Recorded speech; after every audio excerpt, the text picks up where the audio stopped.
தென்பழனி தேடி உன் தென்பழனி தேடி திருநீரு பூசி நான் ஓடோடி வந்தேன்.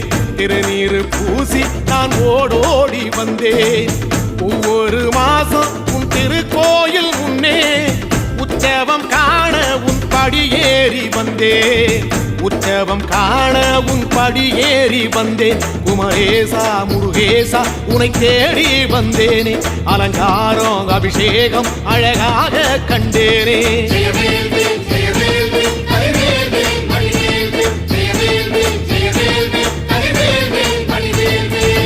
தென்பழனி தேடி உன் தென்பழனி தேடி திருநீரு பூசி நான் ஓடோடி வந்தேன். திருநீரு பூசி நான் ஓடோடி வந்தேன்.